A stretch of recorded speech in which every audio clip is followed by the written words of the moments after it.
This is the CreaseCast. So this will be surprising to our listeners and to you yourself. The largest PepsiCo brands based on the 2009 retail sales. So number one is Pepsi. You know what number two is? I'm going to say, like, Lay's. It's Mountain Dew. Oh, get out. Oh, we're talking just sodas. Okay. Are we talking just sodas? So Lay's is actually third on the list. What? And below that, and then below Mountain that is Gatorade. Dew? I know, that's shocking to me. What? I knew they owned everything. Like, I knew PepsiCo owned literally everything you eat basically on a daily basis. Yes. Except for, like, anything that's owned by, like, Coca-Cola. But that's shocking. That's nuts. That weirds me out. But you know what weirds me out more, Lachlan? What? We just watched two of the worst games ever from the Canucks. This is how much we didn't want to talk about the Canucks, as we felt we had to go down the rabbit hole of crazy food corporation consolidation. In fact, that's what our next episode is just going to be entirely about. 2 hours we're just going to go through the tree. Brand?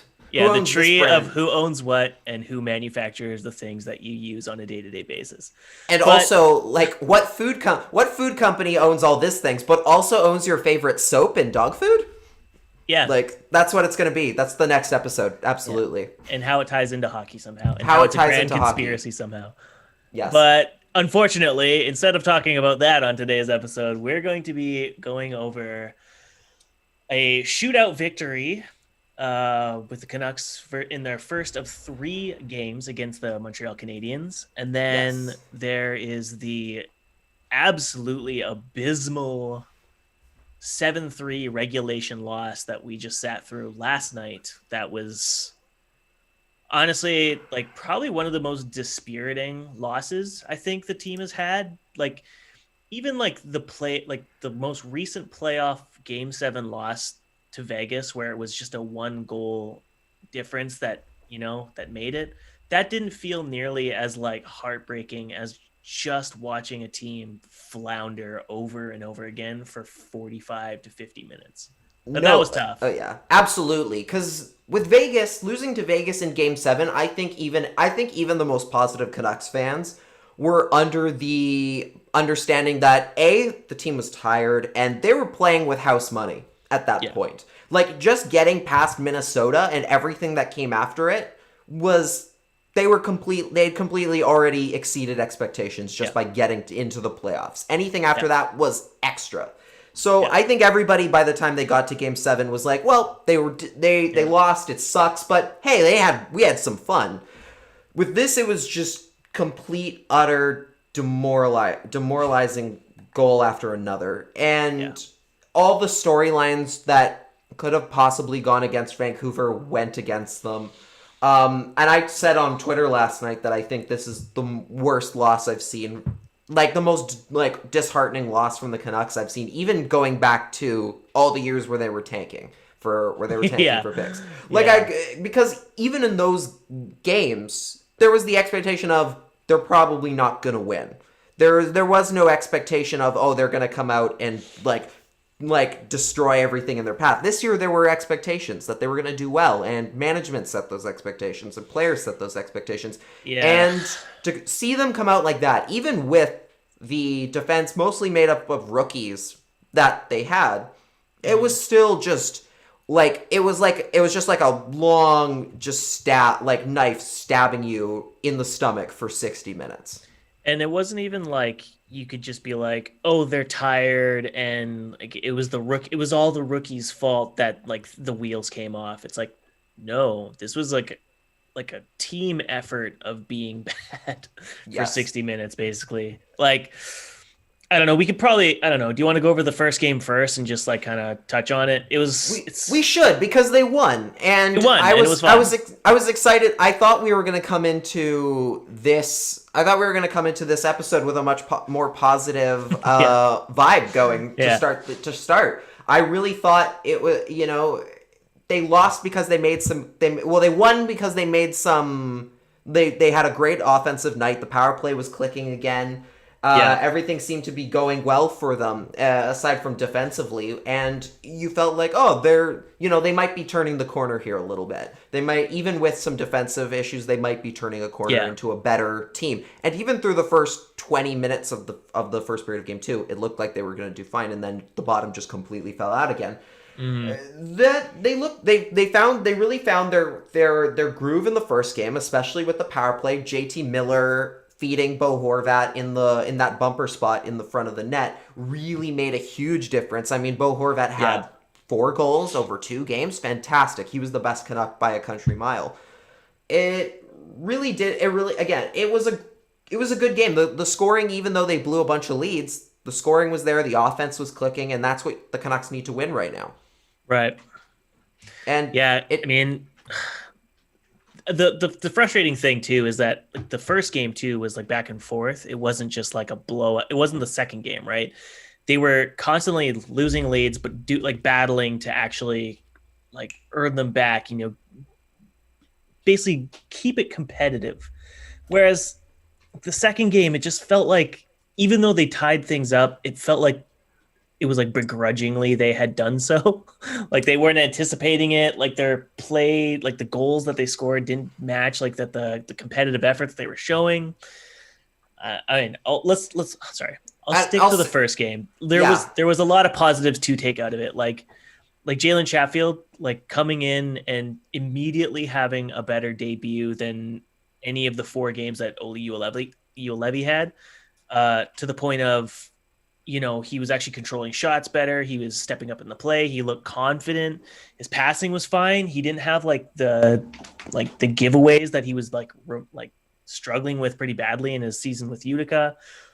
So I want to stay positive and be like, that was great. He had tons of momentum leaving that game as like, oh, great. The Canucks have found gold out of this undrafted prospect, and he's might actually be enough for them to survive in the absences of Edler and Hamonic. And then he got hurt. He gets hurt after 6 minutes of play. Say what you will about game 1. It was entertaining. I'll give them that. It was a fantastic. It was such a fun game. I mean, as a goaltender, I was having a heart attack the entire time. But as a fan, I enjoyed it thoroughly. It was so fun. Yes, blown leads are a coach's nightmare. And all of the stuff that came with it, just a complete nightmare. But it was fun. It was a fun game to watch, and I enjoyed it.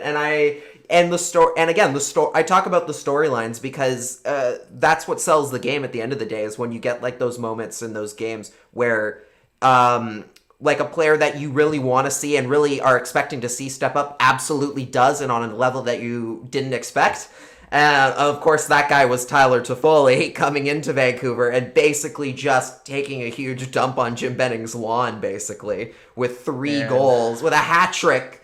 And the hat trick too, and then 2 in the next. And then 2 in the next. He was fantastic. And I will say this. I feel like I owe everyone an apology for that first game, at the very least, because after the Calgary game, the first Calgary game, where Jacob Markstrom got a shutout, Thomas Drance made a tweet about how, this is the most Canuck thing possible, right? For Jacob Markstrom to shut out the Canucks in his first game against them. And I replied to that tweet with absolutely jinxed it more than I said could possibly jinx a thing in the world.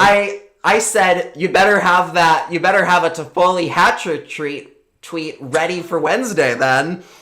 Just as a joke. I thought I was kidding.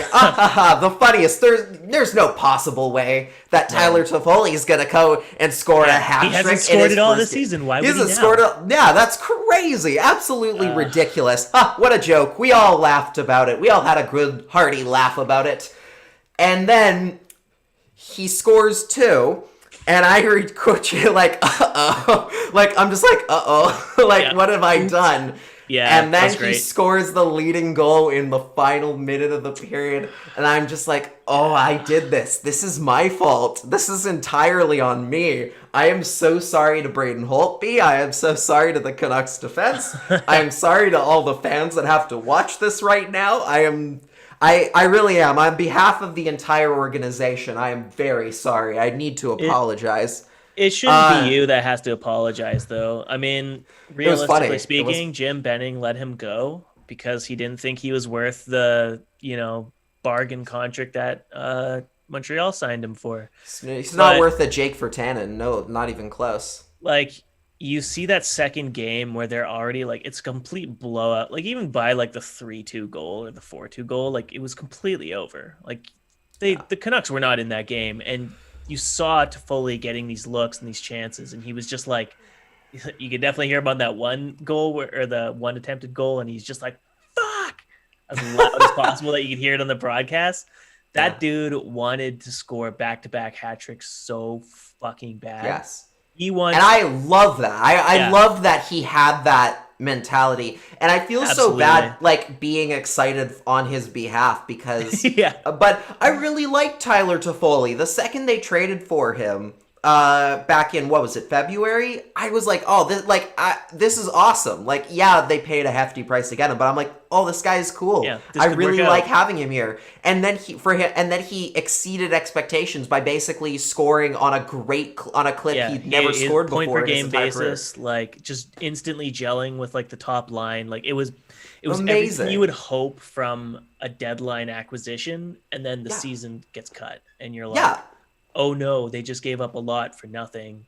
Yeah. And then he's injured for playoffs. You also don't get anything there either. Nobody could have expected at the time when they made that trade. I don't think anybody expected that the season to get paused and go the way it did. I mean, you had a little bit of an inkling. If you paid attention to like the world news and saw the rate at which like the disease was spreading, like you had to have thought like this might happen at that point because it was still.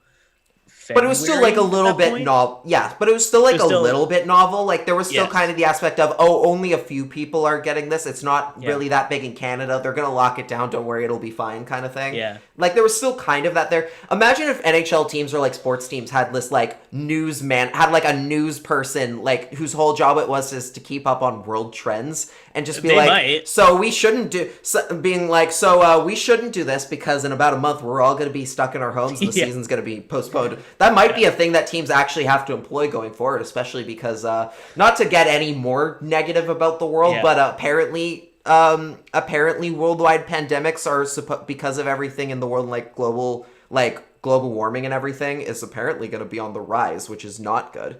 But Tyler Toffoli played so well with the Canucks in the short period that he had, and even in the playoffs, he looked like he was doing pretty well in the games that he was healthy. He was doing quite well, and he had a good attitude in the locker room and everything else. He really did fit. And then for them to not re-sign him, basically in favor of, say, keeping Jake Virtanen for like a similar price and everything. And his production has been wonderful so far. Yeah, just great. Like the one goal, like sure, cool. Really pales in comparison to a hat trick and then 2 goals in the span of 2 games. And then you see like the motivation he had. Like he had his intermission interview, and like you could tell like the dude wanted to stay. Yes. And then Besser has his intermission interview too, and he's dropping like Toffoli's nickname. Like you could just kind of tell like he was like, man, I wish this guy was still on our team. Like a little bit of a heartbreaker there, and then the game ends and you remember like it's not going to get any easier. Like now, so Chatfield's out with an injury and the depth options aren't great. We'll get into it a bit more later. Yes. But the schedule does not let up for the Canucks at all. The next break, and I'm using air quotes here, the next break for them comes February 9th, and they have a 2-day break between games against like Winnipeg or Toronto or something like that. And then the next break after that is a 3-day break at the very end of February. So until then, though, it is basically games off and on days until then, including back-to-backs. Their only real big break of the season is like at the very end of March or something. And it's like 2 games get played in a 10-day stretch at the very end of the month. So it's like they're getting front loaded with all of their problems and their schedule right away. And they have another 7 games or something to look forward to against Toffoli. And the guy clearly wants to just rub it in their face that they did not re-sign him. And he should, frankly. He absolutely should. He absolutely should, especially considering it's not like he was asking for the sun and the moon. He took a very friendly deal to just go to the Canadiens. An incredibly friendly deal. And that's why it's so funny, too. And the Canadiens at the time weren't, I would say, weren't much better. I don't think they had traded for Josh Anderson yet. I don't think any of that stuff had happened that had made their team as much better. They were pretty much the same team at that point. Yeah. Their Canucks were better arguably at that point. And he took a team-friendly deal to go there because the Canucks weren't willing to offer it for whatever reason, or miscommunication, which would be much, much worse. Which was so funny too, because all you heard leading up into the offseason was, they're not going to lose Toffoli because his wife wants to stay on the West Coast so she can have her Dodgers job and whatever. And it's like he couldn't have gone further away from the West Coast with Montreal. Completely disproving that notion in any way. Killing that. So it's just like how could you let this happen? And they are going to reap what they sow over the next 3 months when he is just trying to set a scoring record against a team that he is obviously very bitter about not being re-signed to. You see this production and the scoring of the Canucks right now, and it's like, oh man, could you imagine just having Toffoli right now on your third line? That's the crazy thing. He's on their third line with a kid and Joel Armia or whoever it is. Yeah. And just destroying the on his off wing. On his off wing too. He's not even playing on his correct wing. The shot metrics, the shot attempt metrics in that game were just 28-6 or something whenever Myers was on the ice or Levy was on the ice. It was absolute destruction. I feel bad for Levy to a degree because, frankly, I don't think it was his fault or anything. I think he was. I feel like he was doing as best he could.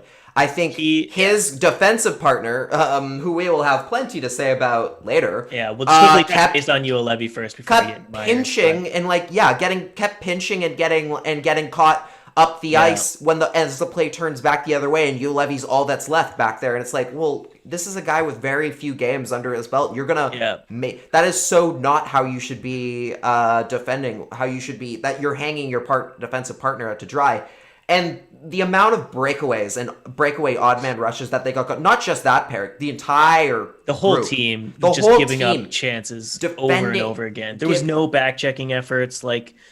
Toffoli had multiple breakaway goals. I think somebody else did at some point as well. I'm trying to think back to some of them. I feel like Kotkaniemi's wasn't.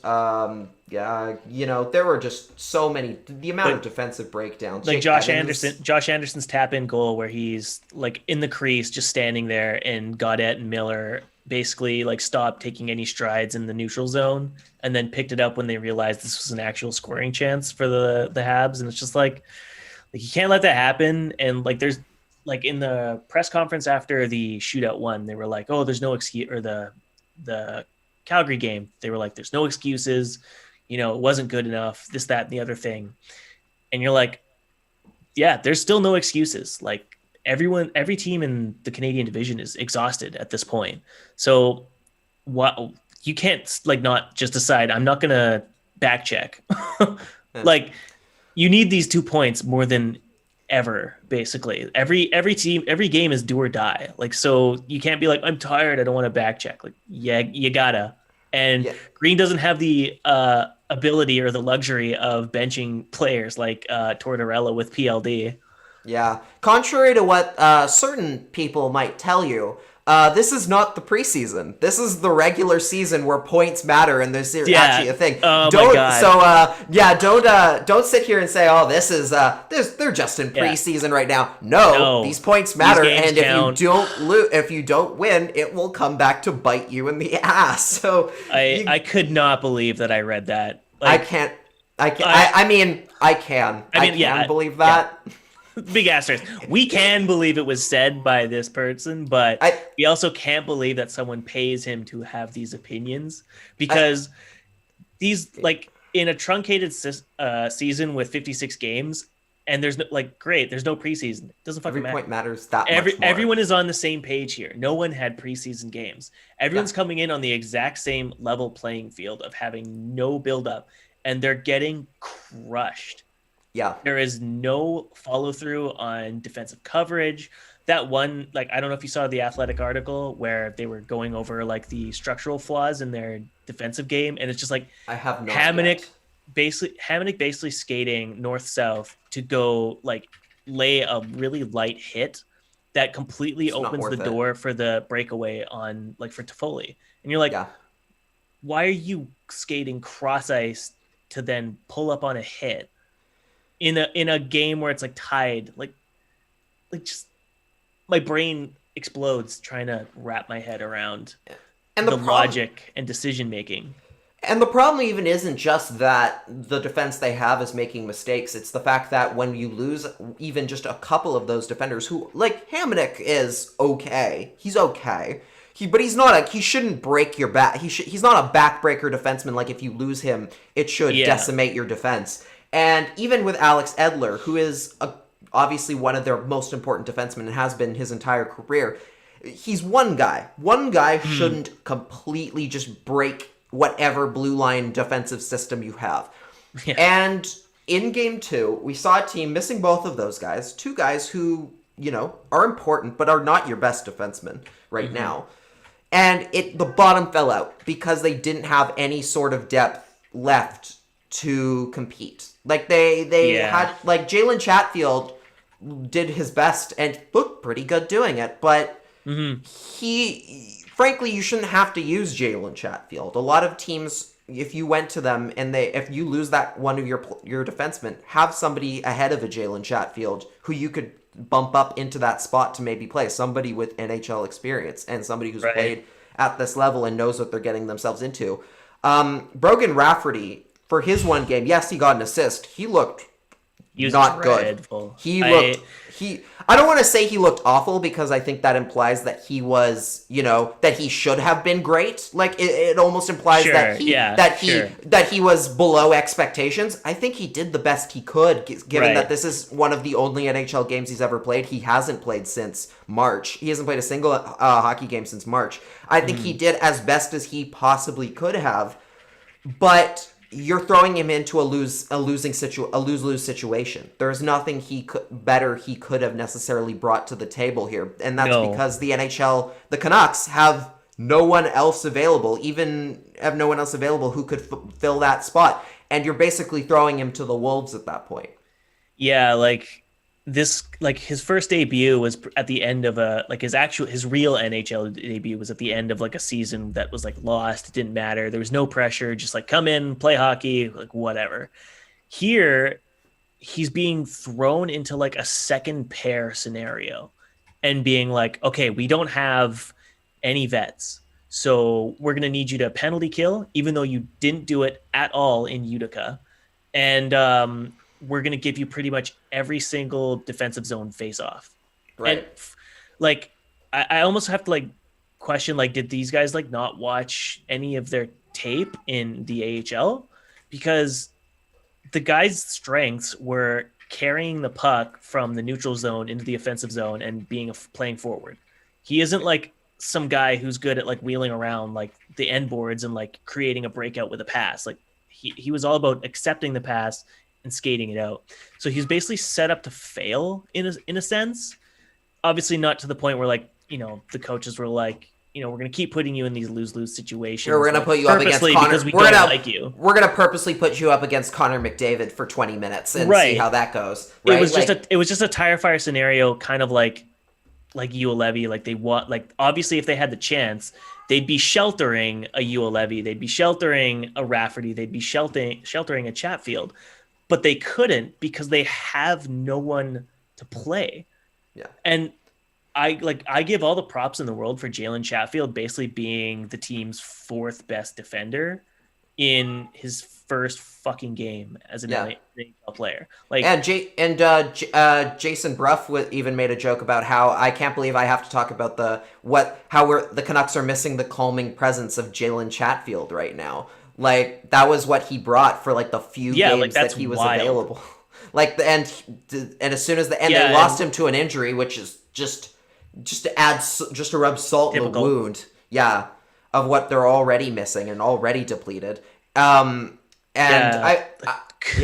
just a disaster. The team could truly use a Oscar Fantenberger's Troy Stecher right now. Because Troy Stecher. I was thinking about this earlier, like, because obviously people were like, man, the team could use Troy Stecher right now. And like, I kind of laughed about it. And then I'm thinking, like, to your point, like, they'd love that 7th NHL guy who is like an actual experienced vet. But they chose Jordy Ben as that guy. And the problem with that is Travis Green didn't trust Jordy Ben last year at all. No. So like, even though he's technically going to be on like the active roster, because I guess he's cleared his COVID protocol, he's not going to be playing on his offside because Green hates that. Just in the past few games, he switched Schmidt back to the left side because he doesn't like him playing on his offside, even though all stats and logic say Schmidt is better on his right side than his left. Jordy Ben, same exact thing. So it's like, now they're going to bring in. Oh, sorry. Go ahead. Oh, in Travis Green's defense, I think Schmidt moved to the left side because they were just so depleted on that side. Yes. I think if they had a full healthy bench, I think he would put him back on his wrong side again, because I think again, and especially because he talked about it during the playoffs, how he was listening more to the analytics people in the locker room and taking more what they have to say into account. I think he is learning on that front, but I think he just kind of got stuck between a rock and a hard place here, where he just had to put Schmidt back on his right side because that's all they had. Yeah, and then it just like kind of brings up the question. So with Jordy Ben in the lineup, you have Chatfield out with an upper body injury. Yeah, Alex Edler's still seeing doctors, and Hamonic's on IR, so he's gone for 7 days worth of games. At least. So who's the next man up for the Canucks then? Like, Jake Rathbone, baby. It's Rathbone Levy time. was completely fine. And at this point, I want to say fine isn't going to cut it. Like, when I say Chatfield was like their 4th best defenseman, it's because even their NHL vets have looked fucking terrible. Like, for like all the skills that he has looked so bad in his own end. Just the worst reads, so many guys getting past him, and he's just like late to react. Like, I almost want to think that he's playing injured or something, because he might be. There was times where he would fall down off of like really seemingly innocuous like moments, and it kind of reminds me of like when he like rolled his ankle that one game and a few games after, like following his 1 game stint on IR, he was kind of like Bambi legs a bit. That's what he's been like every game since like the first game of the season this year. Well, there was he did take a maintenance day after their first game against Calgary, and there was a bit of a conspicuous play between him and Chris Tanev where it looked like he might have hurt something. So that might honestly be it. Not to like tinfoil hat it or anything here, but like he might be, there is a possibility he's playing through an injury. Yeah, there is a possibility he might be playing through a bit of an injury, just not one that is so dire that they need to keep him out of the lineup, especially right now where you are missing a lot of players a lot of defensemen who are who are just 100% cannot play. So they might be just kind of running into that situation. I do have the defensive chart that I put just a little bit together in our notes here, just looking at it. I mean, Brisebois has been talked about. Guillaume Brisebois has been talked about possibly coming in. Yeah. I think it's, and I made the joke based off of your reference where Louis Eriksson might have to take a run at playing on the blue line. And I was like, every time I joke about that, I'm like, maybe it's a thing. Honestly, maybe. I was like, and actually Chris Faber tweeted at me about it. Was like, is it time for Louis Eriksson on the blue line? And all I responded was, if Keith Ballard can play on the 4th line and score a goal against the Minnesota Wild, then Louis Eriksson can maybe come out of nowhere and be a shutdown defenseman for a couple games. Just to fill in. Why not? Just try it. He's NHL experience. He might know what he's doing, honestly. Yeah, it's not it sounds stupid, but it's honestly maybe not the craziest thing in the world right now. In this particular moment in time where you can't just get you can't pick up defenders as easily as you'd like. Yeah. Like, I mean, Julius Honka, I believe, was on waivers the other day. And no one took him. No one took him. At the time, obviously, the Canucks also didn't know probably that they were going to be without... They don't have the cap, and they also don't know how long they're going to be without Alex Edler and any of those other players.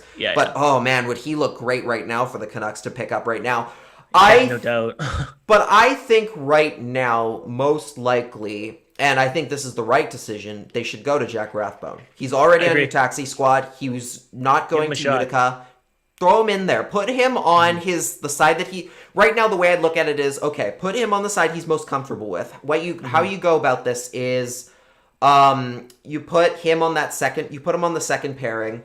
You put Nate Schmidt on his side, somebody who's got the experience to kind of play at that level and is used to playing on that right side and is comfortable there. Yeah. So that way, there is a bit of okay, both guys are playing on sides that they're comfortable and know well playing with. And that... And then you keep the Ulevy-Myers pairing, even though it's kind of a bit of a tough call. You grit your teeth and you just hope it works out, basically. And that's all you can do. And yes, that does mean you're playing Jordy Ben with Quinn Hughes, which is again not ideal, not an ideal scenario. I don't think anybody's under that assumption right now that this is the way it should be. But Ben is better on his right side, and maybe I don't know. He comes in ready to play and impress.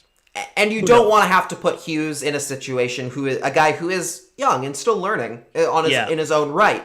You don't want to put him in a situation where it's like, okay, you have to be responsible here because you're playing with a rookie who's playing on his offside. Especially considering Hughes is struggling himself. Struggling. Putting him with a rookie who's it's too much. It just doesn't make sense. It's way too much to put on Quinn Hughes right now. I think that's the way you go about it right now. A Rathbone-Schmidt pairing, you never know, it could work. And then once Edler comes back or whatever, maybe you have to start asking the question of, okay, do we put Rathbone maybe on his offside if he's doing well? Do you put him on the offside, or do you maybe even consider replacing Ulevy with him? Yeah. Which might not even be honestly that out of the question for this coaching staff right now, because I mean, you talked about in the last episode what it might mean if, say, Jalen Chatfield came in and played more minutes than Olli Juolevi. And he did. He played 15. He played double. Against I believe. Tougher competition and put up way better shot controlling metrics too. Yeah. Juolevi in his game against Calgary played 7:55, so about 8 minutes. Yeah. Carefully constructed around Lucic and Andrew Mangiapane and Sam Bennett. Andrew Eat Cake. Didn't That's look right. too great doing so. Yes. Whereas Chatfield's minutes were almost exclusively Toffoli and his line, and was completely fine. Yeah, he played 15 and a half minutes, over almost double that of Juolevi. Mm-hmm. And that is a concern, and we can get more into Juolevi if we want here, and why that's a big issue. But I mean, Juolevi played 21 minutes last night, and they had to. They had to. They that whole I had NHL.com open and was just watching and refreshing the shift charts and looking at the deployment, and I just could not. Even in the first period when Chatfield was still technically healthy, and they went to the penalty kill, and Brogan Rafferty got rolled out first or before Chatfield. You could see the steam coming out of my ears, because I was just who's doing the reports on the AHL team and saying, yeah, let's give this guy with I'm gonna mispronounce it. It's M. Polobia or whatever, where he can't see out of his one eye. Why are you putting him on the penalty kill shift when he has no experience doing it in Utica? Maybe he had it in the NCAA, but that was now 2 years ago. Yeah, that was crazy to me. Chatfield and Juolevi had shit tons of experience as a penalty killing pair together in the AHL, almost all season, 2 seasons in a row. So that made no sense to me. I don't know. I mean, I shake my head. Yeah, it's too much head shaking. Yeah, it's tough, especially because, especially in this situation where your team looks as depleted on its back end as it is. Yeah. You kind of have to throw crap at a wall and see what sticks almost. Yeah. But it is questionable when you start getting into the whole, well, if this guy did well at this in the AHL, why don't you try that first? That is a question. Yeah. That does make a lot of sense. I understand maybe not wanting to play your 2 rookie defensemen on the same defensive pairing, But he did it anyway, eventually. But he did it anyway eventually, and it worked okay, I believe. I think it worked all right for the short amount of time that it did. They didn't get scored on. I mean, Chatfield only played 40 seconds shorthanded. Because that's what I mean. It's like, it should have been way more. Yeah. And that's partially due to the fact that he got hurt. He only ended up playing 5 minutes. And that in itself completely tips the scales on how much time everybody else played. So it's almost kind of unfair to compare. But you just wonder what the decision making is here, and especially when that second period yesterday, when it just when the wheels fell off, the roof just caved in, and that was so bad. Easy goals. I felt so bad for Thatcher Demko. I know, they left him out to dry so fucking bad, man. Somehow the Canucks, I will give full credit to the coaching staff right now. They're handling the way their goaltending situation perfectly. They're even games. Everybody is getting an even amount of games right now. Yes, somebody is eventually going to get more than the other, but for now, they're doing a great job of just giving every goaltender the opportunity, knowing basically exactly when they're going to start, and giving them the opportunity to mentally prepare for that, which is fantastic and a great way to handle your goaltending. But somehow, just based on the schedule, the Canucks have thrown Thatcher Demko into 3 of the worst possible situations you ever could. The first being Connor McDavid ready to go off on anybody who stands in his path. The second being the Canucks just completely forgetting how to play hockey in the second period and completely imploding. Just allowing the loss to happen in front of them. Yes, and then the third period where and then the third game against Montreal where they just completely, they do the same thing, but also they're down defensemen, so it makes it all the more demanding. It makes it all the more sad when you watch poor Demko being forced to deal with multiple breakaway opportunities, and of course he's gassed by the end of this game. Like, how many shots did he end up facing? He ended up another multiple 40-plus shot games. It's unacceptable.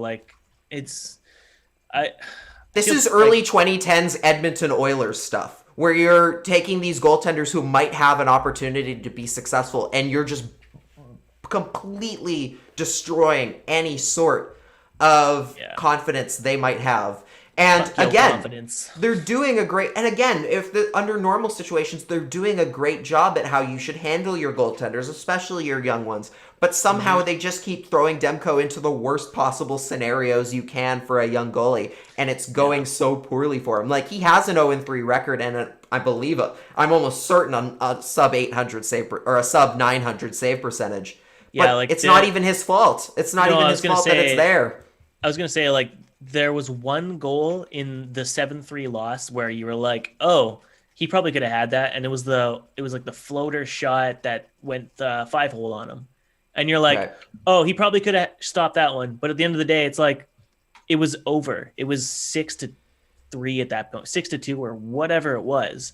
Yeah. And so it's like, you can't fault him for out of, 42 shots, he lets in just a bunch of brutal giveaway opportunities and one actual legitimate one he could have stopped. The team is just doing him no favors at all when he's starting. And even Holtby too. It's just they're just getting absolutely shelled every single game. And you just screaming at the TV as you're watching it, just wake the fuck up. Yeah. Now, What's good is presuming they stay on this similar path. Demko, it is going to shake out that Demko plays the first game against the first and the third game against Ottawa. So the 2 games that they have the rest, they have the rest, I should say. Yeah. Because Holtby's probably going to play tomorrow night or today if you're listening to this against the Canadiens. Yes. He's probably going to play that game. So hopefully you see the luck, the sort of luck of the draw kind of even out for Demko, and he starts getting a little bit more of a fair fight here. Yeah. But it doesn't matter at the end of the day when you're watching this guy just get completely caved in multiple games in a row because through no fault of his own, and it's such a struggle. And And then I guess we'll get into the Tyler Myers stuff now. Yeah, why don't we just transition right into the Tyler Myers thing? Because the big giraffe, I kind of loved that after one game, people were like, oh man, Tyler Myers isn't getting the credit he deserves for how he's playing right now. Is And then that at a the same thing? time, oh yeah, for sure. Like was that a talking point? How after the dare first game, you? you could see like all these people being like, "Oh man, Myers really is playing so much better than I expected," and that kind of carried through into the last like 3 games. So like I'm kind of in the same boat as you, where I'm like who are they watching? Yeah, you should definitely do more of the talking first, because absolutely I'm gonna probably go off here a little bit, and it's not good, and it's not gonna be pretty. I don't have much to say about Myers. Like that headshot he had on Armia, former Winnipeg Jet, RIP. That hit was Concussed so now. gross and dirty. Like you're getting blown out. You had no reason to be hitting a guy like that who's completely unaware. And now that he's not suspended too, they're going to be heading into Saturday's game with basically a bounty on all of their young stars' heads, and was pretty much approved by Claude Julien because there was nothing done by the Dops. Yeah, first of all, Department of Player Safety, get your shit together, because I don't know how you can. I don't know how you can look at that hit. Like, even if the chest was the principal point of contact, I don't know how you can look at that hit and say, and then in the following issue where Armia now has a concussion, and say, "Oh, that's not a suspension. That's not suspendable." Like, especially after the refs reviewed the play and then came away from it and said the principal point of contact was the head, therefore 5-minute major and game misconduct, he's gone.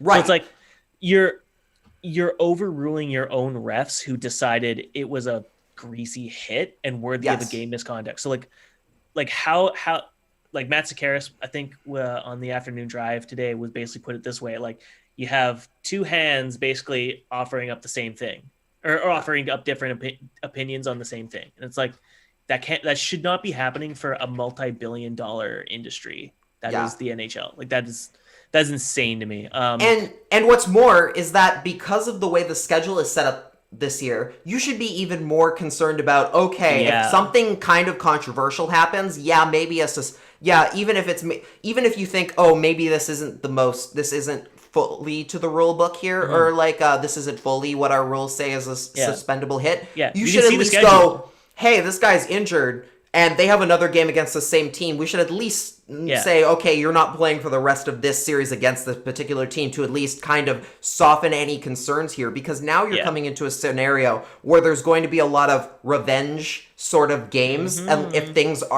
aren't doled out properly. And that's concerning, especially for the Canucks, who have a younger group going up against a team that, by the way, is probably going to throw Corey Perry into the lineup, which, as we all know, is going to get... he's a very peaceful player. Which means if things get out, if the scoring gets out of hand the way it did in this game, things are going to go could go extra bad for the Canucks, because hockey's like that, unfortunately. And the Canucks, as much as I don't agree with it, they're not a tough team. Like, they have Roussel, who's like skating on like 1.5 legs.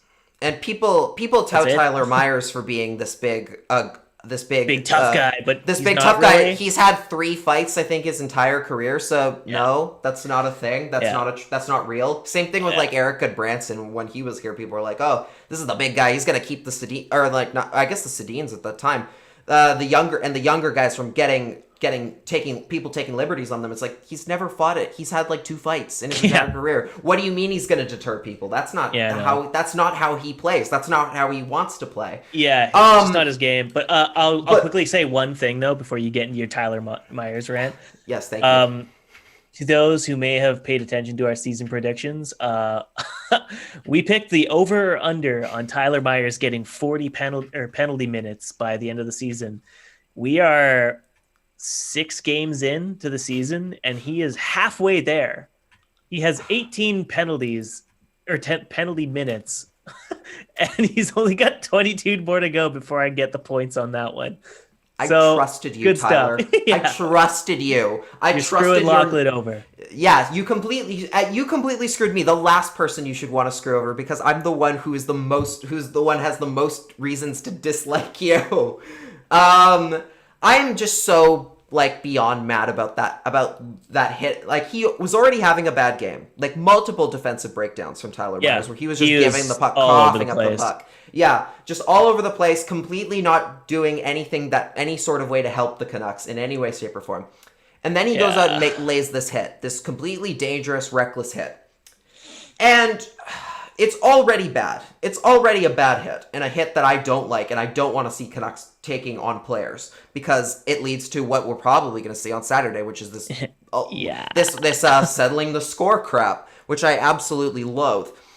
For Tyler Myers to do that in a game where not only are things already going badly for the Canucks, but they're already down multiple of their main top 6 defensemen and lost another defenseman mid-game in Jalen Chatfield, that caused everybody else's time on ice to skyrocket on your blue line.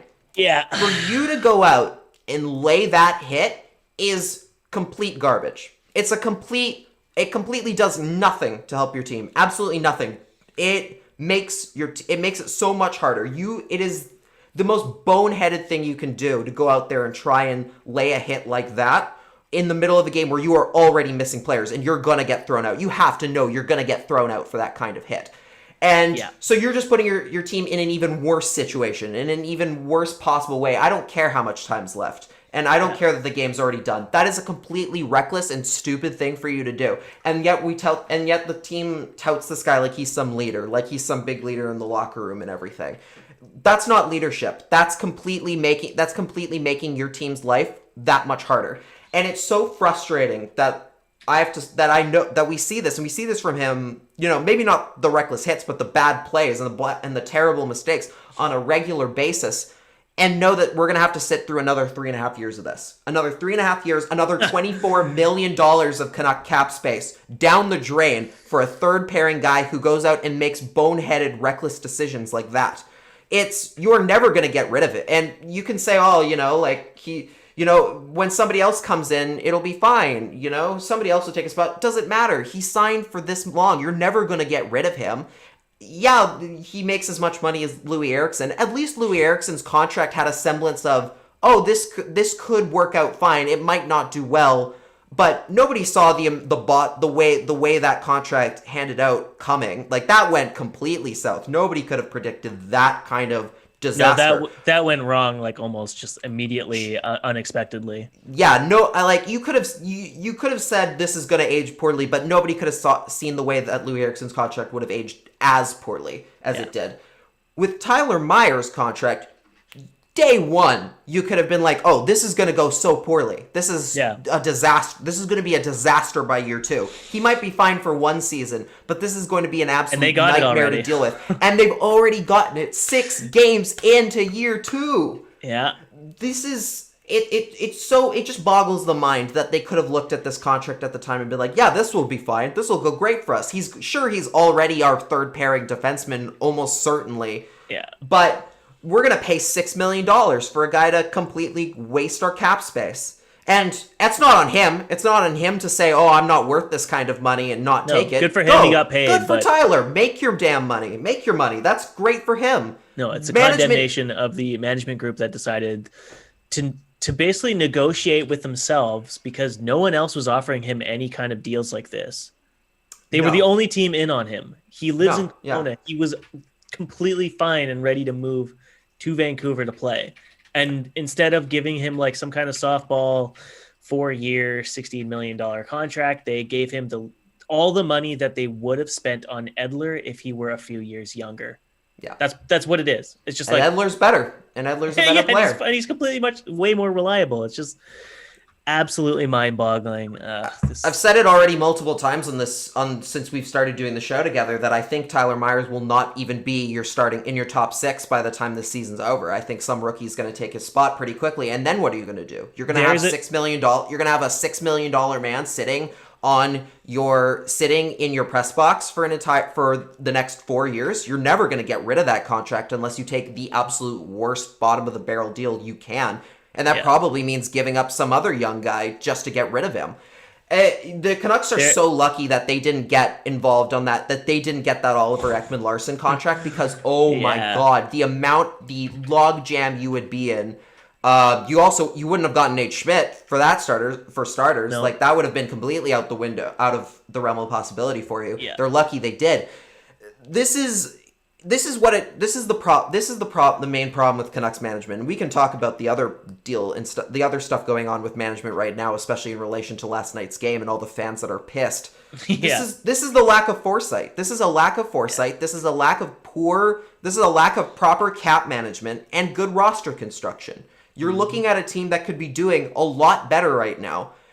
That's completely handcuffed because they keep making the same mistake over and over again, which is don't sign a bottom of the barrel depth guy to an exorbitant amount of money when you could find a decent option in your own system or somewhere else for way cheaper and for way less term. It makes no sense. I'm just so done with this at this point, and it's only. I'll take over on the ranting side here. So there's layers of issues when it comes to the Myers contract, and it's not even just like, the fact that they negotiated with themselves, the fact that they overpaid, the fact that everyone and their mums basically knew what they were getting in a player like him from the second they got him. It's that the Canucks management has placed such an emphasis in how they identify character and guys that are good for the room. Brandon Sutter was someone that they deemed as a foundational player, and they immediately overpaid for him on some 5-year, $4-point-something million contract, even though everyone said at most you're getting a third-line center at peak ability. And then they realized he was getting old and he kept getting injured and having groin issues, so they signed Beagle to the exact same kind of garbage 3-year deal or 4-year, whatever it was. Full no move clause because that's just the way they go. For the exact same kind of foundational abilities, they needed some guy that was good in the room. And then they go for Tyler Myers for the exact same kind of reasons. And you just kind of shake your head because you're like, look at the guys that they let go. They were Troy Stecher, they were Chris Tanev, and Jacob Markstrom. 3 guys who by all accounts were good in the room and beloved by their teammates as leaders.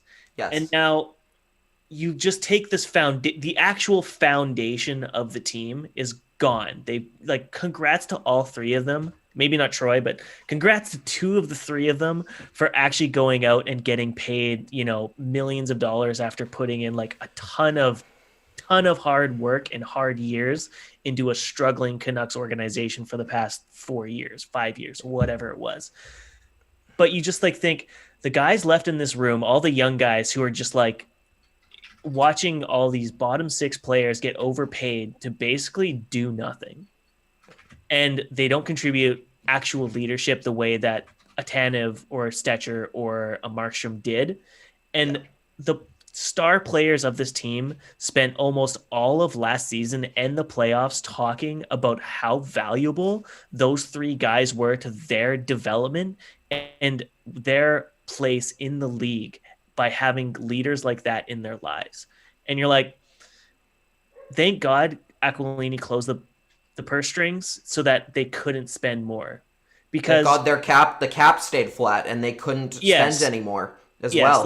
The good things that came out of this are, as horrible as to say, that's the COVID life that kind of brought a good omen to the Canucks, is that they weren't allowed to spend anymore.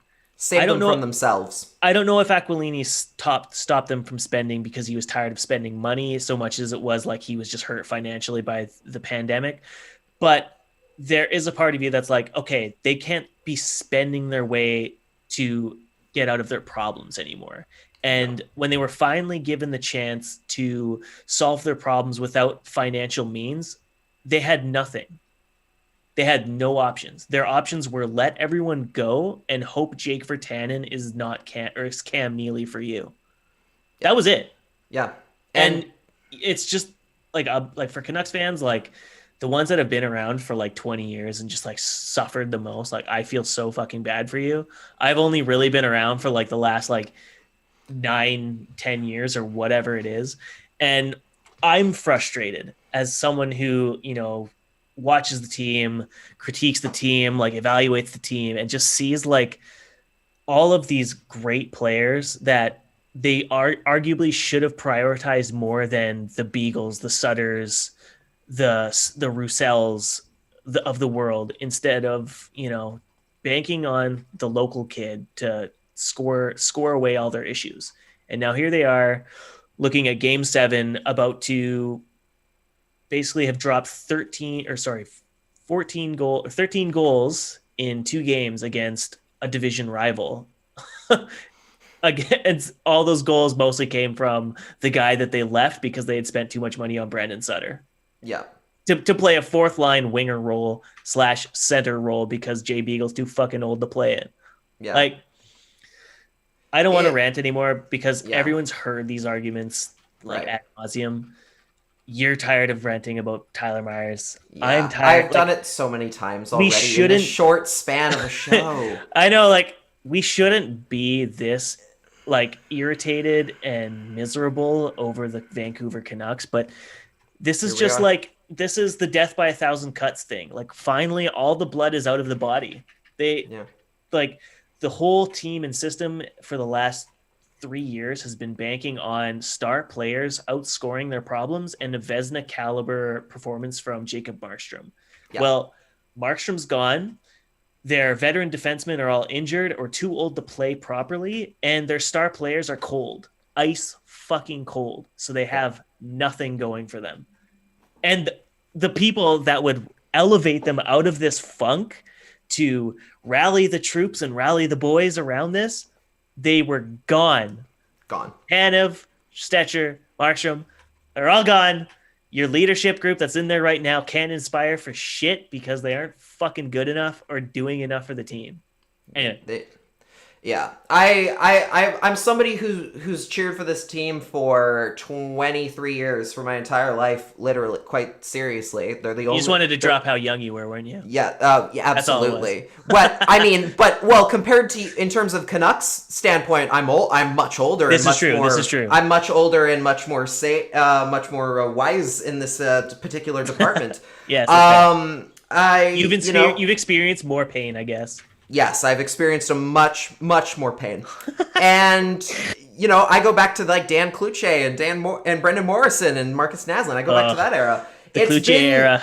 Yeah, I mean Cloutier. Hey, Cloutier is the reason I'm here today. So I don't, in terms of talking about this. Yeah, there you go. He did something great there. Well, speaking of great, why don't we... I do want to. Yes, just very quickly wanted to say that I've transitioned now from being a straight up fan to just being media and having to look at this team objectively as best as I possibly can. But it still hurts. It still hurts watching them, seeing what they're doing, and seeing I can see the oracle, I can see the crystal ball and what this is showing, and I get so concerned, and I just want to see them finally figure it out. And, we'll go into the whole management and everybody kind of calling for Jim Benning's head and why even right now that's not necessarily not necessarily going to do anything. Yeah, you just wonder where you're going. You just wonder where the crystal ball just gets more and more hazy and worrisome. I'm of two minds. So instead of going on to happy news, let's round out our discussion of things that make us mad with this idea, or not the idea, but the hashtag firebanning thing reared its head again last night. People were blowing up TSN 1040's inbox with just the ire and rage that we have just displayed too on our program here on the CreaseCast. Yes. And on one hand, I'm like, I get it. I am so done and frustrated watching how the Sutter contracts, the Beagle contracts have led to this team basically being a dumpster fire 7 games into the season where they're supposed to be taking a step. I see all that. But I think the team replacing Benning mid-season or, at all during this year could be disastrous for the fan base and for this team. Because as we know, the GM groups of the NHL is a very small bunch. It is very much an old white hockey boys club. And there is zero guarantee that a GM that comes in to replace Benning doesn't say, I see what he did here. I like most of it, but I don't like Quinn Hughes. I don't like Patterson. They're pretty good, but I think if I trade them, I can get someone more in line with who I like or who I want to see on a team. You see what I'm saying? Like all the talk we've had of a little bit Brock like Besser getting traded, but what if some GM comes in and Aquilini is like, I just need the team to contend this year. And he says, well, I can do that, but I need to trade Brock Besser for Seth Jones and a bunch of other crap. You like not that specifically, but just there is no guarantee that the team Canucks fans have grown to love right now and want to see succeed would survive a GM change. I see where you're coming from. I do see where you're coming from, but I mean, I don't know if it would go that crazy. I don't know if any GM's going to go that crazy because I can't imagine like the Edmonton Oilers walking into a situation like Ken Holland having walked into the GM situation with the Oilers and be like, well, the problem here is we need to trade Connor McDavid. Let's get him out of here. Or even like with like Austin Matthews in Toronto or Jack Eichel in Buffalo. I can't imagine any GM walking in and being like, oh, these three are best players. This is where the problem lies here. I think they'd be, you'd have to find a pretty dumb person to do that. Not saying that the GM would say Hughes, Besser, or Patterson are the problem, but the solutions to solving the problems Even by virtue then, of their skill. Even then, I'd be a little interested because I'd find that surprising because even like when the Sedins, when Dave Nonis left, I bring this one up a lot because it's a really good comparison, I think. When Dave Nonis left and Mike Gillis came in, the Sedins weren't at the peak that they were by the time Mike Gillis left, right? Like, they weren't the same player. They took a whole other step huge step in between that time frame. And I think a GM could have very easily come up with that same solution idea that you're saying, where they're like, oh, we could trade the Sedins to fix this sort of thing, right? To right the ship here. But I think most GMs would be like, no, these guys are the foundation. These are the only reason we're still alive here. I'm just thinking of the Peter Chiarellis of the world. So Peter Chiarelli is always on the bottom a good one of the basement. And because I'm so accustomed to pain with the Canucks, I can only just assume they would hire some fucking idiot to try and right the ship, and it just goes horribly wrong. Right. But I will say I agree with you on the principle of we talked about this last night, how a mid-season GM shakeup would be bad, would just go badly. It'd be terrifying. Because for as much as we harp on Jim Benning, we just did it. Like, we just did a whole rant on why this team could be so much better with a better general manager, different management group. The problem is, even if you bring in a new GM right now, even if the Canucks say, okay, Jim's out, we're bringing in someone new, completely different, even if it goes completely right, and again, I think if Jim Benning got fired midseason, it would just be for John Weisbrod, which would go a whole lot worse. That would be so much worse. Which would be 1,000 times worse. If they bring in even if they say brought in somebody completely new out of the organization, there's nothing that GM can do right now. They're completely stuck here. They're completely stuck. There's no way. They'd be hamstrung by the contracts that Benning already signed, basically, and has dished out to all these guys. Right. So there's nothing they can do. There's no trade. There's no good trade they can make to fix the team this season. If they can make some changes during the offseason once they already have gotten a feel for the team and everything that's coming through. But then at that point, why would you make any sort of decision, any sort of management decision until that point, right? Sure. It doesn't make any good sense for them to really make a replacement, especially mid-year, because frankly, it will just you won't see any difference between the team now and the team on the ice now and at the end of the season by a GM change. And a coach, and I do worry that a coach that they try and change the coach or something like that, because that would make a difference, and not a good one, I think, because Travis Green is a good coach, and I just think he's getting handcuffed by a bad roster right now, by poor roster construction and not having enough depth, which he can't fix.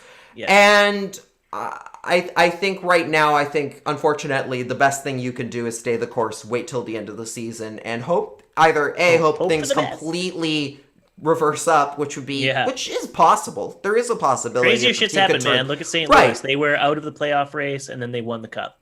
Yeah, exactly. Like 3 months. Like that's the way hockey goes sometimes, man. 100%. Things could completely take a 180 next week, and we could be talking about how great the Canucks are. And that is entirely a possibility. Yeah. But for now, there's no need to get drastic with management choices and anything of that sort, because frankly, it'll just be exacerbating what's already the issues that are already there. For sure. Well, I think that goes. I mean, I guess we're kind of done with all the misery. We're done with all the misery for sure. Yeah. I mean, there is one. I mean, I do believe you have one thing you wanted to bring up, or yes. So I wanted to talk a bit about the pros of the games, but now my head is completely swimming in misery. So, let's get you out of that. Fortunately, I wanted to talk a bit about Niels Hoglander, and I actually printed out stats from Natural Stat Trick because I am 150 years old, and I don't even own a printer. So, when I was looking at the ice time for the players, I was kind of impressed that Yoel Levy was getting a big chunk of change. Jalen Chatfield got a pretty hefty debut and was trusted with shutting down the Toffoli line. All that was really good, but I kept on coming back to the fact that Nils Höglander was getting the exact same kind of 5v5 ice time as like Gaudette or Virtanen or Beagle or Sutter. And that was like driving me insane because I cannot reconcile in my brain how someone would see the way this kid plays on every shift and think like, oh, you know what? I should be sheltering his minutes or like being more careful about like the way we deploy him. So I went through the Natural Stat Trick and I found some really kind of fun stats that Höglander actually leads in or is in the top 5 of the Canucks. And some of them are kind of like, you just kind of shake your head and you're like, how the hell is this kid coming out every single shift and just playing like his life depends on it every single time? So I got the first one for you, and he's top 3, and it's in shots blocked. Where do you think he ranks in the top 3? Shots blocked at 5v5. How many do you think he has? From the top 5 in the Canucks, I'm gonna say, it's only got to be like three, like at most 3. He's blocked 7 shots at 5v5. Oh, the number. 7 shots at 5v5. Yeah. And where I was thinking, what place on the team did he finish? But you were right. Said 3rd. Okay, you were right. I thought you were saying number of shots. So he's blocked 7 for 3rd. Okay. On the Canucks. Wow. At 5v5. And I saw that and I was like, this kid's like 20. He's out here putting his body in the... He's throwing his body out there at the same clip as our boy who we ranted about, Tyler Myers, with 12 block shots at 5v5 and Nate Schmidt with 8. So he said he came into the locker room, saw that Chris Tanev was gone, and was like, "Yeah, this is my time. Don't worry, boys. I've got this. I got this in this specific department. I've got this." Yeah. So then there is a category that he leads the Canucks in at 5v5. I'll read out 4 of the categories, and you can guess which one he leads. It's a game. Okay? I love this. Okay, I love this game show style. Let's do this. Okay, so is it rush attempts, penalties drawn, giveaways, takeaways, or hits taken? Penalty shots. Okay. Well, sorry. Penalty. Rush attempts. Rush attempts. Penalties drawn. Giveaways, takeaways, or hits taken. Okay, I'm gonna say it's not. Okay, it's not the second one. It's not the second one. So it's not penalties drawn. It's not penalties drawn. No, I don't believe so. I would say out of those ones, giveaways and takeaways, rush attempts or hits. It's not giveaways. It's also not giveaways because that's a negative, and I think you're gonna go for something positive here. So takeaways would be a good one. I'm gonna and I don't think it's hits taken because I don't think that would be as like big of a wow. What an exciting thing. I'm gonna say rush attempts. Is it rush attempts? He has 0 rush attempts. Oh, damn. It was not even close. The stat you don't find interesting, hits taken, he leads the Canucks with 13, the most out of anybody. Wow. And I brought that up as it's a positive and exciting stat because every time I watch this kid play a shift, he is not phased whatsoever by getting hit with a fucking puck or getting fucking hit along the boards. He is 5'9", 190 something pounds, and he shows more tenacity than fucking anyone in the forward group right now. I think in like one of our first episodes, we were like, Tanner Pearson's easily like a top 3 forward for them. He has fallen off.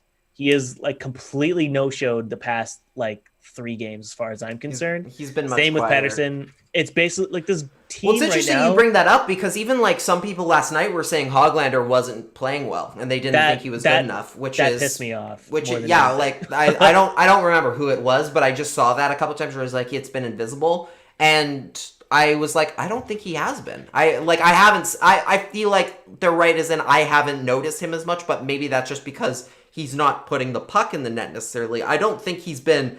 I also am not noticing him because he's doing anything wrong. So this does play into that, where it seems like maybe he's doing a lot more off of the puck and away from the actual scoring plays and everything that's working. And that's going well. That's where it comes down to like who has like a good eye test and who is just like, I see goals, I see assists, and that means therefore they are a good player. And I see plus minus, yeah. Yeah, so like the people that are like, I saw Tyler Myers assist on that Bo Horvat goal. Therefore, he deserves an A+ scorecard or whatever. Like, yes, like the actual eye test would tell you, like Niels Hoglander is he's not like a Gaudette who's racing around the rink trying to chase the play, chase the puck, and getting nothing out of it.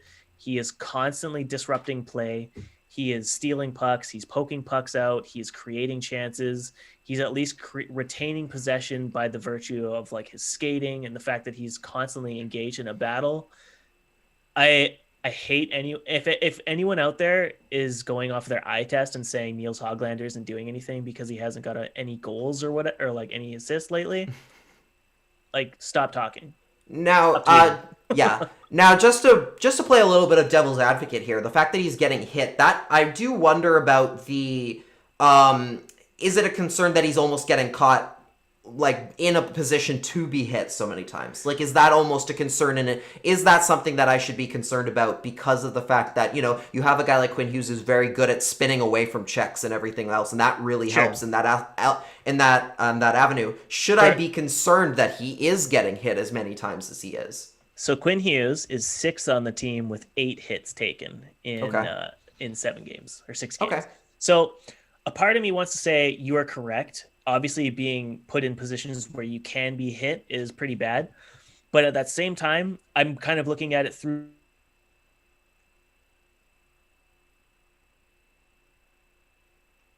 like the by far the most undersized player on their roster. And it is not phasing him on his shift or in any shifts whatsoever. Yeah, I'm mostly just praising and admiring his work ethic and the toughness that he's showing over, say, anyone in the bottom 6 who's pretty much just gliding. Yeah. Like that's already doing much better. Exactly. That's already like small. But it's not to pull out the old little things quote, but the stuff you're doing away from the puck. He is the little things. He's doing the little things. He's so much better at the little things than the guy that established the little things benchmark in Louis Eriksson. Yeah. And it's what they need is they need these young kids to come in that like just get the two-way game, and they have that compete level where it's like you need them battling on every shift and are actually engaged on the puck. It isn't just like say, for example, like I don't mean to like pull him out of nowhere and shit on him, but like say Zach McEwen on his shifts, like on the 3rd or 4th line, where he's just kind of gliding around and then he misses the puck, he's nowhere near it, and then he ends his shift with like a check along the boards, and that's all he's got. Yeah. But you have like a Hoglander who's like he's throwing hits himself. He threw a hit on Joel Edmondson and then created a scoring chance right after. That's right. Like, that was a big one. I love that. That was insane. Like, he's 5'9" and Joel Edmondson's like 6'3" or some crap. Like, it shouldn't work that way. But the kid's work ethic is just unbelievable. And so seeing him like not being used on the penalty kill that just like chooses like the most boring, static, stand still and hope nothing goes wrong game plan. Like, you have this kid who's going to battle for you. So use him. I don't care if he's short, but it's just like this aversion to short kings by the coaching staff is just, it's not going to cut it in the NHL. No, it's really especially not in this division where everyone is already pretty small. You need it's small and quick. You need more of them. Look at Johnny Gaudreau. He's fucking one of the best forwards in the North Division right now. You have Nick Suzuki. He's not like a really big dude, but he's like a pretty smallish guy. Like Toffoli isn't that big either. Like it's like a whole division of like small guys who are skilled. Like Nick Ehlers. Like I could go on. The list is endless. The list is truly endless. You could find a lot of them. Yeah, it's just like this aversion to short players just doesn't make Romanov on the defensive side, he's not very big, is he? No, I don't think he's like he's 6 small. He's 6 feet or 5'11" or something. Like he's relatively small. Like, and he's looked great. Like that shot, that Brandon Sutter shot. Yeah, was, that Brandon Sutter. Yeah, one of the things not I the best. do. So but I'll say this: one of the things I do, whenever we have a new team come to town, one of the new things I have my tweet deck open is I have like my private lists of just like the Twitter follows from other teams, so I can kind of keep track of what they're saying during the game. And I had my Canadiens one off to the side, and they were talking about, and like the Canadiens reporters were talking about how this is the first welcome to the NHL moment Romanov has had this entire season, and he's only 6, and it took 6 games to get there, or like 4 something games to get there. And it was by Brandon Sutter. And it was by Brandon Sutter, so that does soften, that does kind of take some of the fun out of it for him. Yeah. But that's incredible for a guy who had no NHL experience before this, just coming like off last World week. Juniors too. Like that's unreal. That kid's great. Like, He's that's so fun to watch. Incredible. Then that's the kind of stuff that you need. So the fact that Höglander is kind of playing at this clip where he's not getting caught, he's not making a bunch of defensive mistakes or anything of the sort. He's doing well, and I think that deserves credit. And it deserves credit even if it's not necessarily translating on the score sheet. Yeah, I think Höglander had that one giveaway in like the first game that resulted in a goal against or whatever. PD did the old chin up, and I think he's been absolutely fine and great since. So he's playing like the points will come, which is great. Exactly. It's like he's not getting down about it. Yeah, his eventually there'll be a regression for the guys in this North Division that are like shooting like 30% or whatever, and then there will be a balancing act for like the Hoglanders of the division who are just like no luck. They're creating so much, but nothing's coming from it. It's gonna come. Like when your two-way game is as strong as his, and he's just firing every single shift, like it's going to come eventually. And anyone talking shit about my boy, I'm coming for you on Twitter. You should go out and get your Höglander jersey, preferably with the wrong number. One from Reddit. Preferably with the wrong number, with 21 on it. Oh, that poor guy. Like I have to know where he got that. I'm assuming it's from the same place that I got my jersey. I got my jerseys because I think that's the only place that will do custom stuff. He probably just picked it himself. Well, they know? So they would know if he clicked from like the rostered list or something. But what I'm guessing he did is he actually just went to the enter your custom name thing and picked the number out himself. Like they probably didn't have him on the roster yet when he bought it. And so he probably just picked the number, whatever was 21 his number in Sweden? Was that his number in Sweden or something? Has he ever had 21 at any point? I think 21 was his Rekle number. And okay. So I think so he just went off of that and didn't think about it. The joke was when he came stateside, they would be like, Höglander's going to score in his first game. And he's going to ask Louis for number 21, and Louis going to have no choice but to give it up because he's actually in the lineup. Yeah. And so I'm sure that person saw it and then remembered 21 and was like, yeah, okay. I mean, there's still a chance. Like, Ericsson's just sitting on the taxi squad. Like, I feel like his NHL days are done. So the number will be his eventually, but it is a very funny thing to see on Reddit. This guy, like, I fucked up, guys. Yeah. Hey, if he if he wants it, even like he might just decide, I'm liking what is he wearing? 36. 36. Jannik Hansen's old 36. Yeah. Doing it proud. He might keep it if it keeps going well for him. I mean, he's doing the Honey Badger pretty solid here. He's repping the Honey Badger. He's doing it justice, which is fantastic. Yeah, exactly. And okay, what else did you wanted to finish off with this Yes. NHL stuff? So we'll just quickly round out with two things. Quickly just touch on this. The NBC has shut down, or is planning to shut down its NBC Sports Network, which is a pretty big yikes for the NHL when it comes to their competing broadcast partners. So they don't do an NFL model. Like NFL has freaking Nickelodeon broadcasting games, Yes, which is like wild. So cool.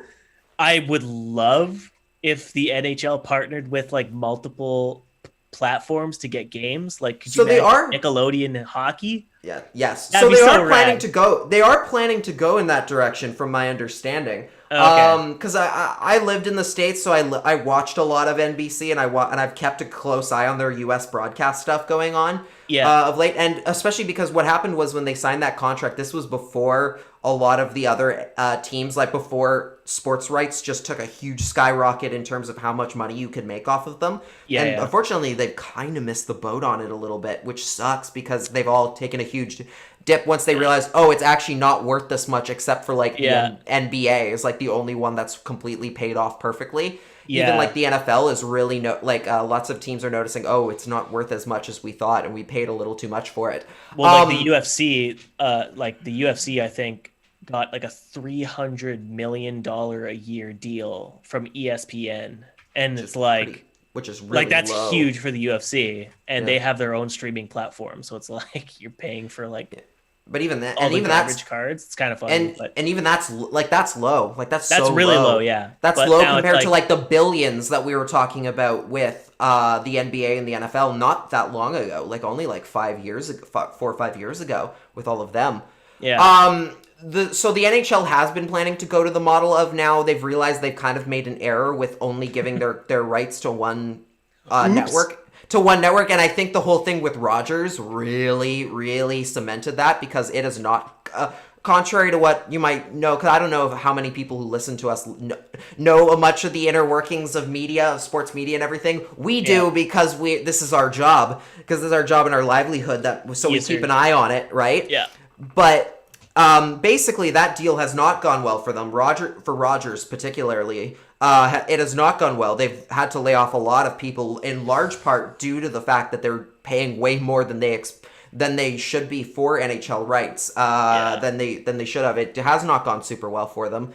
And with NBC now shutting down the NBC Sports Network, they have apparently said, oh, we can still show games on like USA, and we're still willing to put a bid down, but it's not going to be worth as much. No. And I think what this is really leaning towards now, and frankly, I'm more than happy with that, is NHL ESPN sort of deal. Like NHL going to the ESPN as their main outlet, and then going to like a Fox or even again an NBC again as like, here's like we'll give you some smaller here's some packages, random packages of games or whatever, free to broadcast, which is the correct way to do it, which is the correct way they should be going about it. Yeah, I mean, they tried a few games on ABC this season, so yeah. This was supposed to their contract was supposed to expire at the end of the year, so it's not a huge loss for them. It's not like it's like randomly like, oh, this is the middle of like a 10-year deal. It's like this was the end of the deal anyway.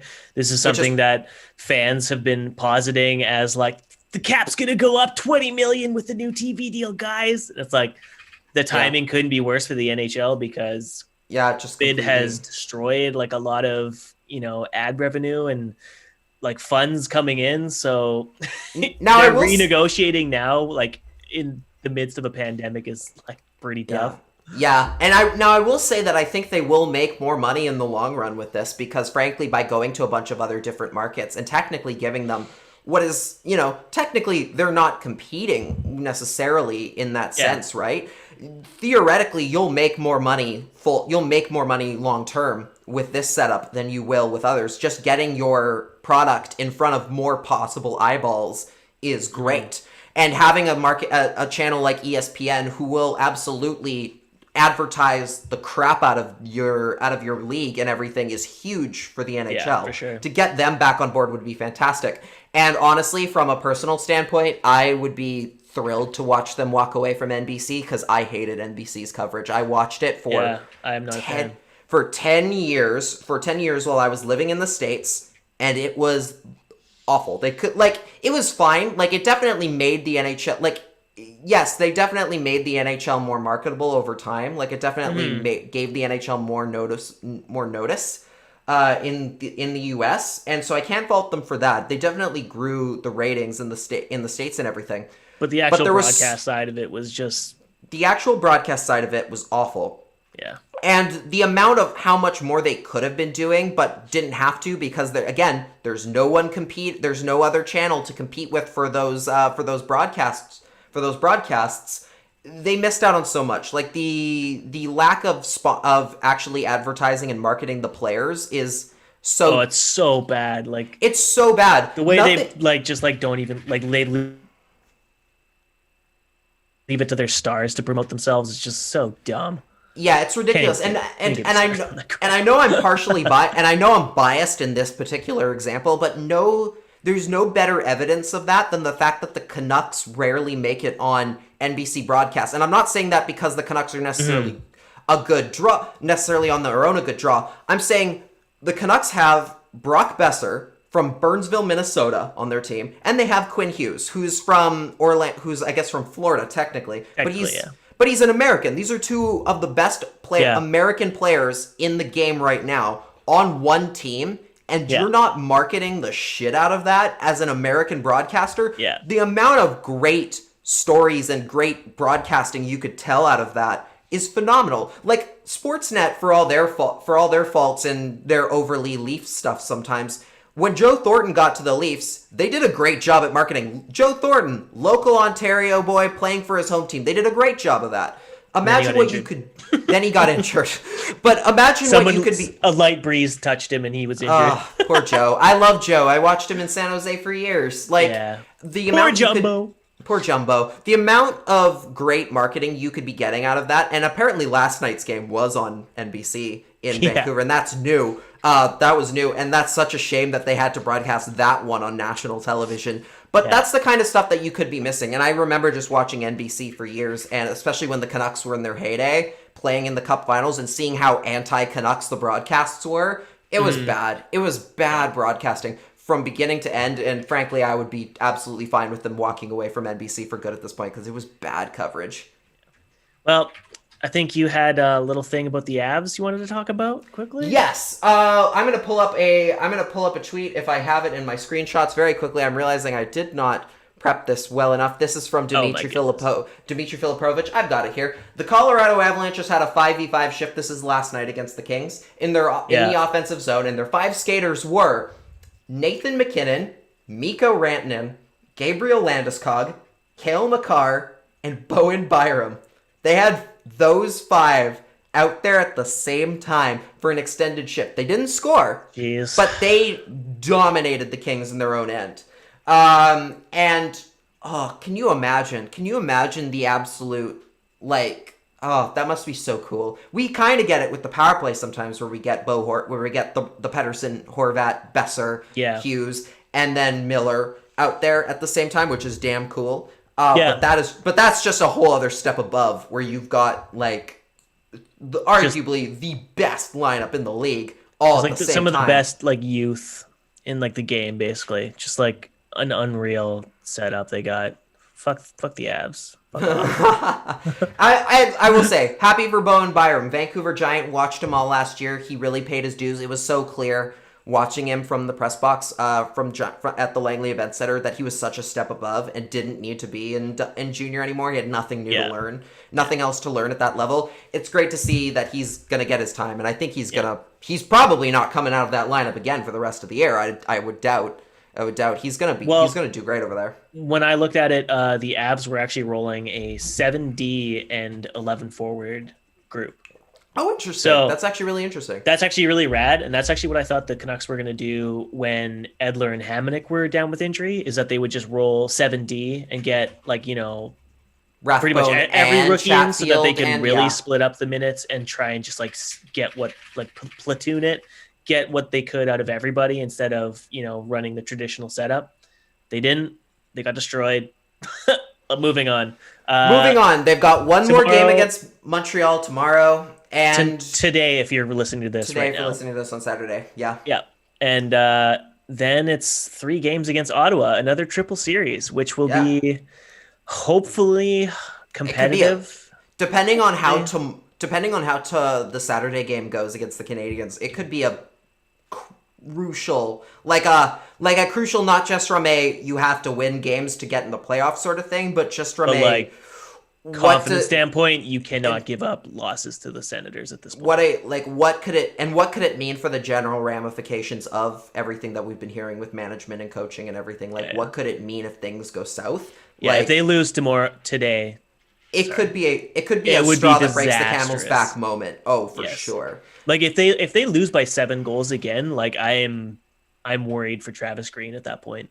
Yeah, I think it's not his fault. He's been dealt like just a terrible group when it comes to depth, and he's doing everything he can to try and get out of get goals. He can't do anything if like his star players Hughes and Pettersson are having like the worst start imaginable to their seasons. Yes, that's exactly. Just raw. That's just a raw deal. That's hockey, baby. Hopefully they win today, Saturday. And we're talking about some fun Saturday or some fun Ottawa start by the time our next episode rolls around next Tuesday. Yes. So again, we say this every episode, but we hope it's going to get more positive. We're sorry this is such a negative episode. We're trying to stay positive. We're hoping that Saturday's game is, not a complete blowout and there's some competitiveness to it.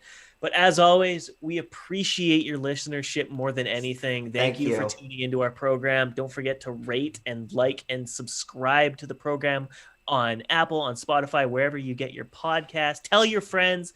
Check out our YouTube channel. Check out our YouTube channel. Yes, you can watch our very sad facial reactions to go with those voices that you're hearing. It really does. I really think it adds to the experience 100%. Yes. I wore a nice shirt for this episode, so you should kind of check out the YouTube video if you can. Absolutely. But don't forget to check out our Patreon as well. We have a $5 tier and a $1 tier if you want to just send some thanks our way. Help buy us a coffee because we need them after these long nights of discussing these horrible, horrible games of the Canucks. Yes. But we have some exclusive content. We just did a 22 questions type of thing to get to know each other. It was a lot of fun, a lot of laughs, and we'll probably be doing more of that. Yeah, we'll have at least one more Patreon episode coming out later this week, so you got that to look forward to as well. Yeah, so as always, Lachlan, where can they find you? You can find me at Lach and the Crease on Twitter, Instagram, and Facebook, as well as lachandthecrease.com, where I post regular articles. I got the North Division Power Rankings. I got to remember to say that correctly. The North Division Power Rankings every Sunday, and then regular Canucks info and articles coming out during the week. What about you, Cody? You guys can follow me at Cody Sievertson on Twitter. I've been clipping video for all of the Canucks games thus far. That'll probably change once the AHL schedule starts, and that's going to be on February 5th, and I will be back to reviewing games. Until then, I'm looking forward to that. I'm looking forward to the hell out of Cody's Comets coverage because it's the best. It's the best in the biz for sure. Thank you. It's true. It is true. I'm very good at what I do. Thanks everyone for tuning in. We'll catch you guys on, I guess, Wednesday when the episode drops. So see you guys. Yep. Bye. Bye.